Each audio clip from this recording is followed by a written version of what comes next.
Bismillahirrahmanirrahim. Alhamdulillahirabbil alamin wassalatu wassalamu ala asyrafil anbiya'i wal mursalin wa ala alihi wa sahbihi ajma'in. Alhamdulillah, bertemu lagi kita dalam pembentangan hari ini, iaitu pembentangan tentang sejarah pembentukan falsafah pendidikan, kebangsaan dan implikasinya terhadap sistem. Anda bersama saya pada pagi ini mengupas dengan lebih lanjut tentang bagaimanakah falsafah pendidikan kebangsaan membawa perubahan dalam sistem pendidikan Malaysia. Iaitu saya, Siti Mariam Salihah binti Muhammad Sanusi, bernombor giliran 20224152420010 dan bernombor metrik D22151316. Pendidikan di Malaysia telah bermula sejak zaman masyarakat tradisional lagi. Pendidikan pada ketika itu lebih kepada pembelajaran secara turun-temurun yang diwariskan daripada generasi ke generasi. Proses pembelajaran bertujuan melahirkan insan yang berkemahiran dalam aspek teknikal dan praktikal. Pendidikan dilaksanakan oleh ibu bapa, ahli keluarga dan masyarakat. Falsafah pendidikan pula adalah untuk melahirkan generasi yang mempunyai adab sopan, hormat antara satu sama lain dan mempunyai kemahiran yang tinggi dalam perkara-perkara yang dipelajari. Sistem pendidikan terus berkembang sehingga ke hari ini. Sekarang, jom kita kupas dengan lebih lanjut apakah yang menjadi falsafah pendidikan kebangsaan. Keutamaannya dalam 4 perkara, iaitu pertama dari segi jasmani, rohani, emosi dan juga intelek. Ataupun nama komersialnya pada hari ini di kalangan ahli-ahli pendidikan iaitu CHERIS. Falsafah pendidikan kebangsaan adalah satu usaha pendidikan yang berterusan bagi merealisasikan segala matlamat demi kesejahteraan masyarakat dan negara.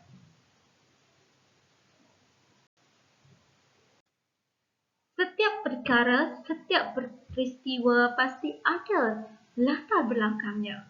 Begitu juga dengan falsafah pendidikan kebangsaan, iaitu ia telah mula pada tahun 1956 yang mana penyata rasab syurga pembentukan dasar dan sistem pendidikan kebangsaan.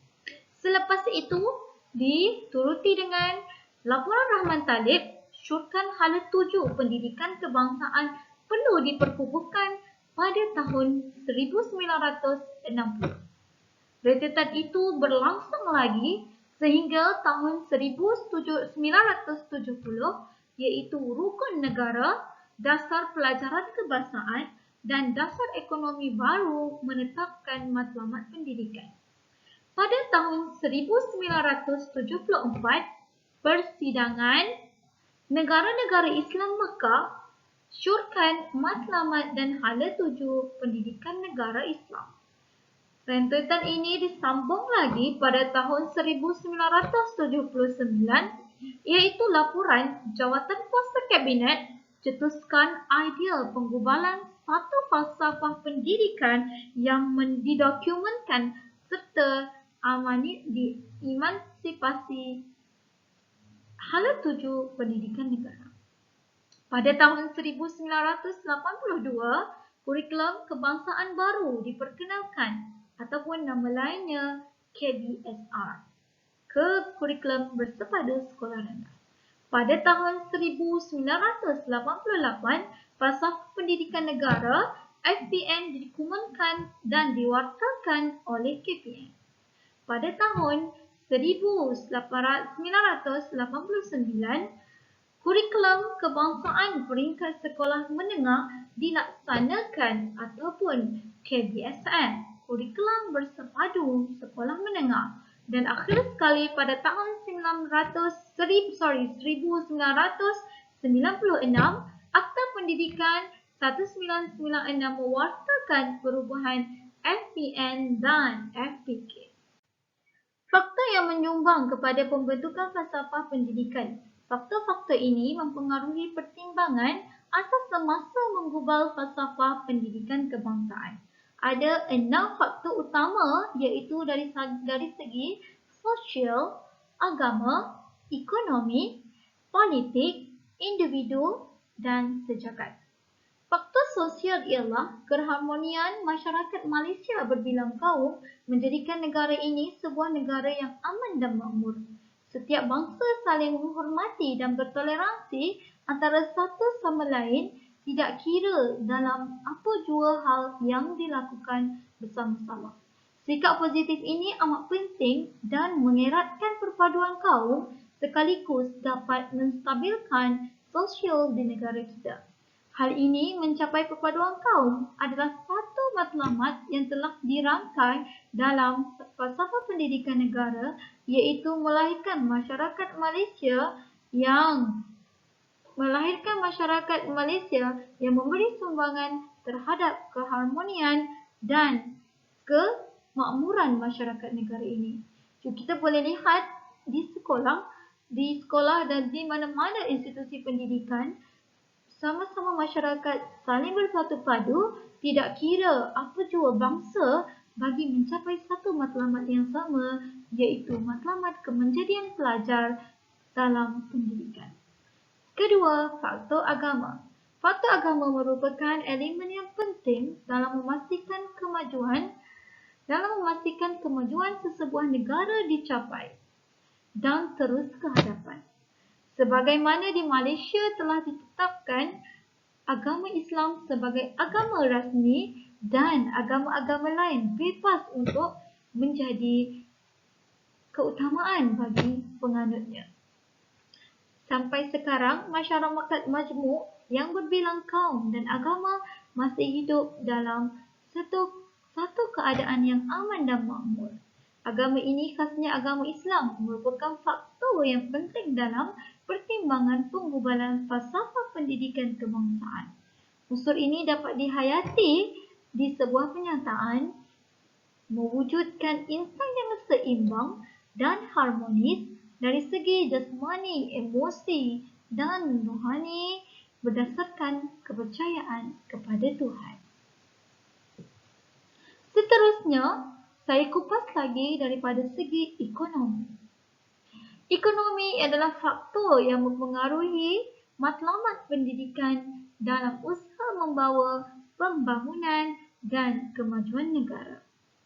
FPK menekankan setiap individu dan organisasi masyarakat perlu mengembangkan potensi masing-masing bagi membantu mengembangkan ekonomi negara dengan memastikan peningkatan produktiviti masing-masing ke arah kemakmuran negara. Kita pergi kepada faktor yang keempat iaitu faktor politik. Pengaruh politik amat penting dalam meneruskan dasar pendidikan kebangsaan. Sehubungan dengan itu, antara dokumen rasmi telah digubal oleh falsafah pendidikan kebangsaan iaitu rukun negara, rancangan Malaysia dan sebagainya. Hal ini atas dasar yang dapat kita hayati berdasarkan penyataan pendidikan negara sebagaimana yang telah diuraikan dalam faktor sosial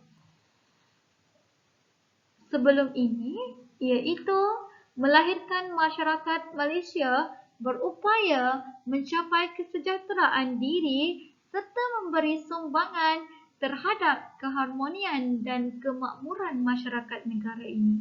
Walau bagaimanapun, faktor politik tetap akan memberi kepada perkembangan sistem pendidikan. Tidak kira apa sekalipun politik yang menguasai negara, tetapi tidak akan pernah mengubah sesuatu kepentingan dalam sistem pendidikan. Seterusnya, dalam individu. Individu ialah faktor yang merupakan asas kepada pembentukan masyarakat dan negara. Potensi ini penyempurnaan ke diri dari aspek keutamaan diperkembangkan sebagai contoh daripada segi jasmani, rohani, intelek, emosi dan sebagainya. Seterusnya, faktor sejagat yang mana faktor ini yang berkaitan dengan alam dan perkembangan pendidikan kebangsaan seperti penggunaan pendidikan berasaskan internet perlu digunakan secara maksimal ke seluruh negara bagi memastikan pembentukan masyarakat disegani dan dihormati di peringkat antarabangsa. Sistem pendidikan telah mula diperkenalkan walaupun sebelum kemerdekaan, namun ia dipanggil sebagai pendidikan penjajah.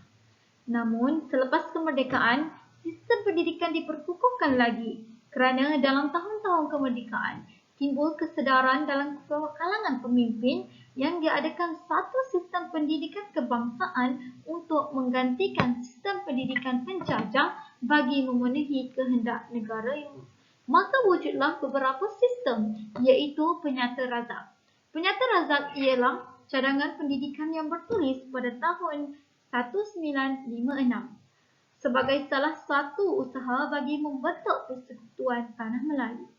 Yang kedua, laporan Rahman Talib pada tahun 1960 menyemak semula pelaksanaan dasar pelajaran kebangsaan seperti penyata razak pada tahun 1956. Yang ketiga ialah Borneo Ordinan Pelajaran 1967, Jawatan Kuasa Khas yang mengkaji laporan Borneo dan laporan Fenwu. Seterusnya adalah Akta Pelajaran 1961, iaitu laporan Rahman Talib yang diluluskan. Kelima, iaitu laporan Kabinet Jawatan Kuasa dipertubuhkan untuk mengkaji pelaksanaan dasar pelajaran kebangsaan. Keenam, Pelan Induk Pembangunan Pendidikan PIPP untuk melaksanakan dan merealisasikan satu sistem pendidikan yang holistik, proaktif, bermoral dan bertaraf tinggi. Namun begitu, hanya beberapa sahaja daripada elemen ini akan saya ketengahkan dengan lebih mendalam. Hal ini bagi memastikan apa yang saya cakap dapat didalami dengan baik. Pertama adalah Penyata Razak 1956. Penyata Razak 1956 merupakan cadangan pendidikan yang ditulis pada tahun 1956 sebagai salah satu usaha bagi membentuk Persekutuan Tanah Melayu. Nama laporan ini telah diambil sempena daripada nama Menteri Pelajaran ketika iaitu Tun Abdul Razak. Matlamat Razak adalah untuk membentuk semula sistem pendidikan di Malaysia.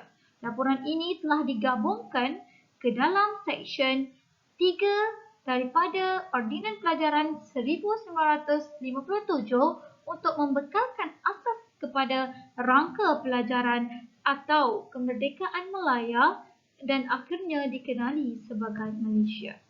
Laporan Razak merupakan tolak ansur di antara laporan Borneo dan digemari oleh orang Melayu dan laporan Fenwu di mana digemari oleh orang Cina dan India. Dan di antara perkara penting yang dicadangkan adalah mewujudkan dua jenis sekolah rendah iaitu sekolah rendah kebangsaan SRK dan sekolah rendah jenis kebangsaan SRJK serta menggunakan bahasa Melayu sebagai bahasa pengantar bagi sekolah rendah kebangsaan. Dahulu, laporan Bornes telah diserahkan kepada Undang-Undang sebagai Ordinari Pelajaran 1957.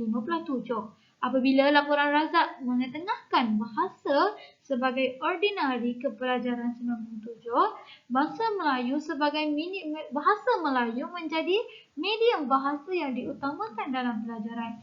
Ia juga membenarkan pengekalan dan menggunakan medium bahasa yang lain di sekolah. Beberapa cadangan yang telah diadakan dalam Penyata Razak iaitu 17 cadangan, maka hari ini saya akan ketengahkan 9 cadangan sahaja, iaitu yang mana semua sekolah di tanah air mempunyai sukatan mata pelajaran. Tidak semua mata pelajaran itu bebas tetapi disukat oleh Menteri Pendidikan. Bahasa Melayu dijadikan bahasa kebangsaan dan menjadi bahasa pengantar utama. Walaupun berbeza dengan pendidikan penjajah yang mementingkan bahasa Inggeris, setelah kemerdekaan, penyata Razak telah memperkenalkan bahasa Melayu sebagai bahasa utama dan bahasa pengantar di sekolah. Seterusnya, bahasa Melayu dan bahasa Inggeris diwajibkan bagi semua sekolah rendah dan sekolah menengah. Jadi, kewajipan bahasa yang ada pada zaman hari ini, kanak-kanak pelajar-pelajar kita pada hari ini merupakan rentetan daripada Penyata Razak. Bagi sekolah jenis kebangsaan, bahasa Inggeris, Cina dan Tamil menjadi bahasa pengantar, iaitu sekolah jenis kebangsaan Cina dan sekolah jenis kebangsaan Tamil. Sekolah-sekolah rendah ditukar kepada sekolah kebangsaan dan bahasa Melayu sebagai bahasa pengantar utama. Dari sekolah rendah kebangsaan menjadi sekolah kebangsaan. Seperti mana pada hari ini wujudnya sekolah kebangsaan di negara kita dan juga sekolah menengah kebangsaan untuk pendidikan tinggi sekolah menengah. Seterusnya, penubuhan satu jenis sekolah sahaja yang terbuka kepada semua kaum, iaitu sekolah rendah kebangsaan. Sekolah kebangsaan bebas untuk semua jenis kaum. Seterusnya, guru-guru sekolah rendah dan menengah adalah berkelayakan. Sistem pendidikan sekolah menengah adalah sekolah menengah rendah dan sistem menengah atas SMA dan pra-universiti. Pada masa ini sudah wujud 3 sistem dan semua guru diletakkan di bawah satu perkhidmatan profesional Jemaah Nazir dan Persekutuan Pertubuhan. Sama juga dengan hari ini yang mana semua guru terletak di bawah keleloaan penjabat pendidikan daerah.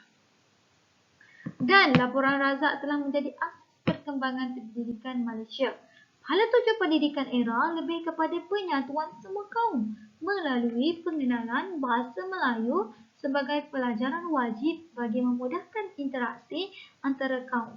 Falsafah pendidikan yang bersifat sama rata tanpa menyisihkan kaum, darjat dan agama. Seperti di sekolah saya dapat lihat, walaupun ada kaum Cina, kaum India, kaum Melayu, tapi mereka lebih menggunakan bahasa Melayu bahkan sesama bangsa. Itu mungkin adalah keutamaan di sekolah. Okey. Seterusnya, saya masuk kepada apakah perkembangan ataupun elemen yang diperkenalkan dalam Penyata Razak, iaitu pertama, pada tahun 1982 terdapat kurikulum baru sekolah rendah KBSR diperkenalkan. Begitu juga pada tahun 1988, Falsafah Pendidikan Negara ataupun FPN diperkenalkan. Rentetan pada itu, pada tahun yang sama, iaitu pada tahun 1988, sekali lagi kurikulum bersepadu sekolah menengah diteruskan. Iaitu pada tahun yang sama, KBSR dan KBSM telah diperkenankan di dalam sistem pendidikan negara kita hari ini. Pada tahun 1992, KBSR ataupun kurikulum bersepadu sekolah rendah KBSR telah diumumkan menjadi kurikulum bersepadu sekolah rendah. Pada tahun yang sama, kerajaan memperkenankan pendidikan umum selama 11 tahun. Dan akhir sekali, pada tahun yang sama juga, iaitu tahun 1992, pada era ini, falsafah dan hala tuju pendidikan diperkukuhkan melalui penggubalan dan pindaan beberapa akta. Itu akta-akta yang terlibat dalam Penyata Razak.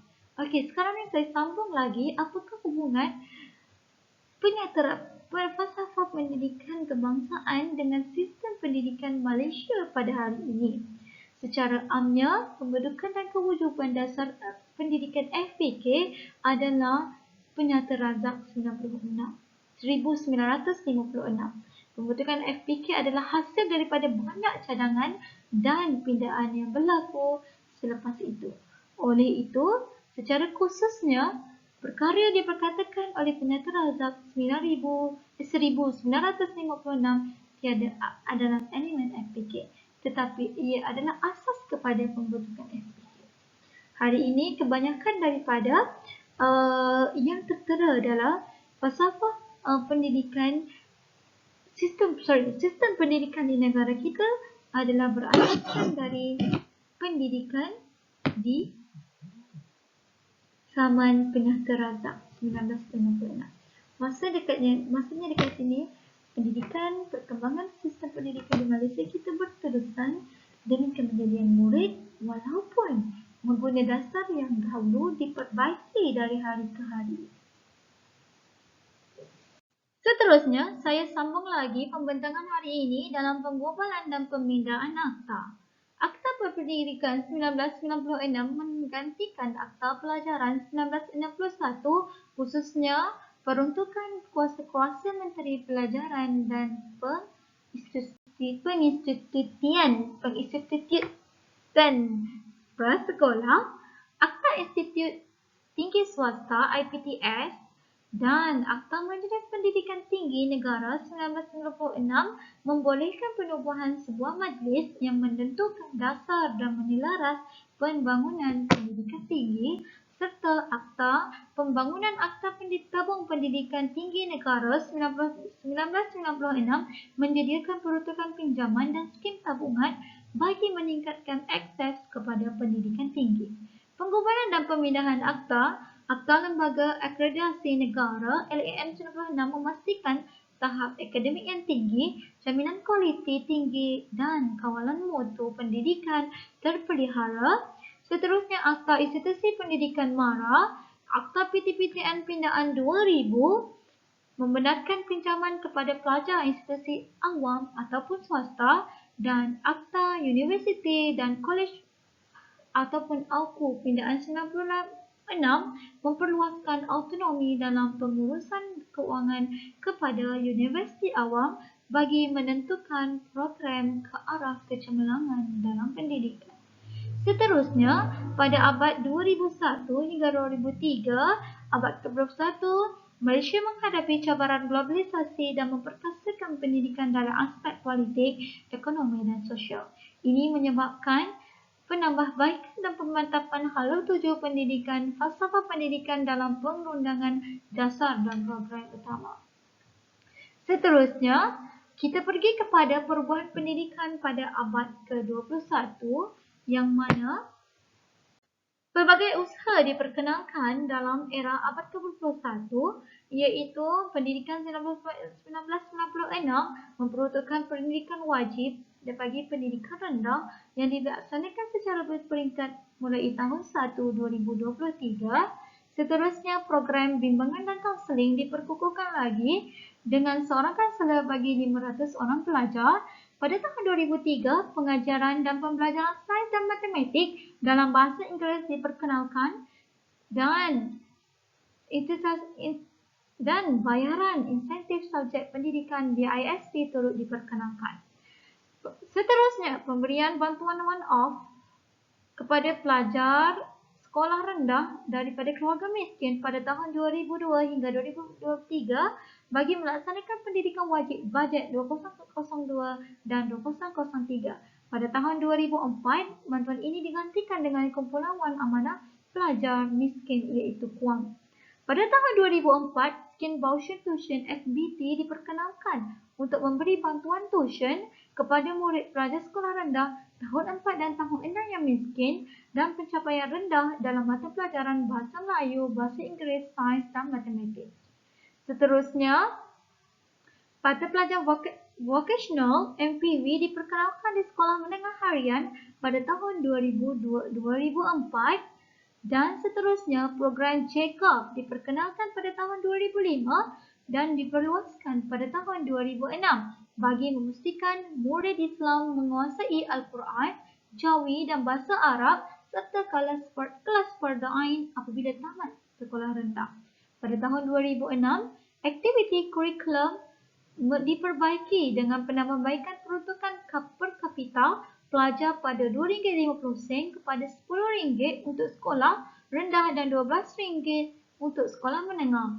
Ini merupakan keputusan Jemaah Menteri 2005. Di samping itu, aktiviti kurikulum dijadikan syarat-syarat IPTA mulai 2006 dan keputusan Jemaah Menteri 2005. Pelan Induk Pembangunan Pendidikan 2006 hingga 2010 PIPP diperkenalkan. Hal ini adalah untuk membina negara bangsa, membangun modal insan, memperkasakan sekolah kebangsaan, merapatkan jurang pendidikan, memartabatkan proses perguruan dan melonjakkan kecemerlangan pendidikan. Di sini saya ingin meng-highlightkan satu perkara bahawasanya melalui Pelan Induk ini, guru yang berinovatif, proaktif dilahirkan melalui program ini. Sekarang kita boleh lihat ramai sangat guru-guru yang mahir dalam ICT, yang mahir dalam ilmu pembelajaran dan menguasai pelbagai teknik mengajar yang menarik hingga membina kemenjadian murid yang lebih tinggi dan lebih ramai pelajar mencapai tahap pendidikan yang memuaskan. KSSR diperkenalkan kepada murid tahun 1 mulai tahun 2011 sebagai satu usaha menyusun semula dan menambahbaikan kurikulum sedia ada untuk memenuhi keperluan semasa serta menghadapi cabaran abad ke-21. Berderaskan 6 tunjang utama iaitu komunikasi, kerohanian, skill dan nilai, sikap dan nilai, kemanusiaan, perkembangan fizikal dan estetika, sains dan teknologi dan perkembangan. Seterusnya, saya masuk kepada Pelan Pembangunan Pendidikan Malaysia PPPM 2013 hingga 2025 menyarankan KSSR telah dilaksanakan pada tahun 2011 disemak semula dengan memberi penekanan kepada penguasaan kemahiran abad ke-21. Pada tahun 2015, kurikulum ini digunakan pakai di sekolah agama dan KSSR semakan 2017 digunakan oleh semua sekolah menengah rendah dalam sistem pendidikan kebangsaan menggunakan dokumen standard sekolah, kurikulum dan pentadbiran BSKP seperti mana digunakan pada hari ini. Seterusnya saya masuk kepada implikasi FPK terhadap sistem pendidikan Malaysia. Saya hanya mengambil beberapa sahaja iaitu rakyat berpengetahuan dan berakhlak mulia. Modal yang ingin dilahirkan akhirnya berupaya berfikir secara kreatif dan kritis, berkemahiran, menyelesaikan masalah dan berkeupayaan mencipta peluang, mempunyai ketahanan serta kebolehan untuk berhadapan dengan persekitaran dunia global yang sering berubah-ubah. Selain itu, memiliki nilai yang tinggi dari sudut kerohanian, kemanusiaan dan kewarganegaraan. Yang kedua, melahirkan dari aspek rakyat berketerampilan, melahirkan insan yang memiliki pengetahuan dan berkelayakan dengan tugas serta berkemahiran dalam menjalankan tugas. Tugas ini pula dilaksanakan dengan cekap dan sempurna. Di mana awal, pasti ada akhirnya. Hari ini, kita dapat lihat pendidikan di Malaysia telah melalui sungai sejarah yang panjang dan berliku. Berbagai tribulasi telah dilalui hingga saat ini. Perubahan gaya hidup pada era digital hari ini menawarkan masa depan yang lebih mencabar kepada pendidikan di Malaysia. Oleh itu, semua guru perlu bersiap sedia dengan ilmu teknologi moden dan pengajaran menyeronokkan dan mengaplikasikan pelaksanaan PAK 21 dalam pelajaran dan pembelajaran. Ini kerana era sekarang telah melatih pelajar kita untuk lebih advance dan lebih ke depan tentang sesuatu hal. Jadi, guru-guru perlu menjadi kreatif, guru-guru perlu menjadi inovatif dan mempunyai idea yang terbaik untuk melahirkan suatu pembelajaran yang kondusif bagi memastikan keseronokan dan keharmonian dalam kemenjadian murid dicapai. Akhir sekali, Saya ucapkan terima kasih kepada pensyarah dan rakan-rakan atas kesudian meluangkan masa untuk pembekalan yang singkat ini. InsyaAllah, segala kekurangan dari saya dan saya mohon maaf dan Assalamualaikum warahmatullahi wabarakatuh.